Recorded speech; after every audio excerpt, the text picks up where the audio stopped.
পানির নিচে হঠাৎ চোখে পড়লে মনে হবে চিতাবাঘ যেন সমুদ্রে নেমে মাছের সঙ্গে দৌড়াচ্ছে। শরীর জুড়ে চিতার মতো ছোপ ছোপ দাগ, ধীর অথচ ধীর চলন। কিন্তু কাছে গেলে বোঝা যায় কোনো বাঘ নয়, সমুদ্রে হারিয়ে যেতে বসা রাজকীয় মাছ লেপার্ড শার্ক, যা দেখে চিতাবাঘ ভেবে চমকে উঠছেন অনেকেই। প্রায় 2 বছর বয়সী একটি ইন্দো প্যাসিফিক লেপার্ড শার্ক সম্প্রতি থাইল্যান্ডের ফুকেট থেকে প্রায় 9 কিলোমিটার দূরে মাইতন দ্বীপের নীলচলে অবমুক্ত করা হয়েছে। একসময় থাইল্যান্ডের সমুদ্রে লেপার্ড শার্ক ছিল পরিচিত দৃশ্য।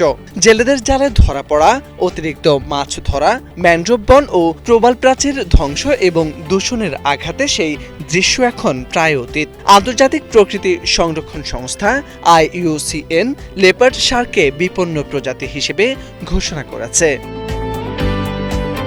স্টার প্রজেক্ট থাইল্যান্ড নামের একটি সংস্থা 7টি লেপার্ড শার্ক সমুদ্রে ছাড়ে। প্রতিটি শার্কের শরীরে বসানো হয়েছে অ্যাকুয়াস্টিক ট্যাগ, যা পানির নিচে বসানো রিসিভারের মাধ্যমে তাদের চলাচল, বেঁচে থাকা এবং আচরণ পর্যবেক্ষণ করতে সাহায্য করছে।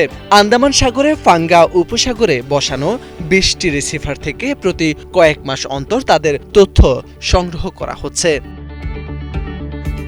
কিন্তু এই শার্কের সমুদ্রে ছাড়ার পথ মোটেও সহজ নয়। 1 বছর অ্যাকুয়ারিয়ামে বড় হওয়ার পর তাদের পাঠানো হয় ফুকেট মেরিন বায়োলজিক্যাল সেন্টারে।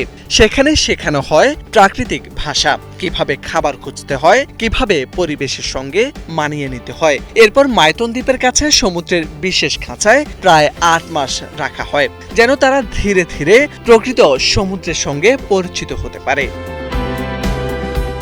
সমুদ্রে ছাড়ার আগে চলে কঠোর স্বাস্থ্য পরীক্ষা, আল্ট্রাসাউন্ড, DNA নমুনা সংগ্রহ, শারীরিক মাপ ও সামগ্রিক স্বাস্থ্য যাচাই। সব পরীক্ষায় উত্তীর্ণ হলেই মিলছে মুক্তির টিকিট, সমুদ্রের গভীরে ফিরে যাওয়ার সুযোগও। বিশেষজ্ঞরা বলছেন, লেপার্ড শার্ক শুধু একটি মাছই নয়, এটি সামুদ্রিক বাস্তুতন্ত্রের ভারসাম্যের গুরুত্বপূর্ণ অংশ। শিকার প্রাণীর সংখ্যা নিয়ন্ত্রণ করে তারা সমুদ্রের পরিবেশকে স্থিতিশীল রাখে, একই সঙ্গে ডাইভারদের জন্য হয়ে ওঠে আকর্ষণের কেন্দ্র। কিন্তু প্রবাল প্রাচীর ধ্বংস, দূষণ আর অতিরিক্ত মাছ ধরার কারণে তাদের প্রাকৃতিক প্রজনন ব্যাহত হচ্ছে, যা ধীরে ধীরে ঠেলে দিচ্ছে বিলুপ্তির দিকে। মোর্শেদ আলম, বাংলা ভিশন।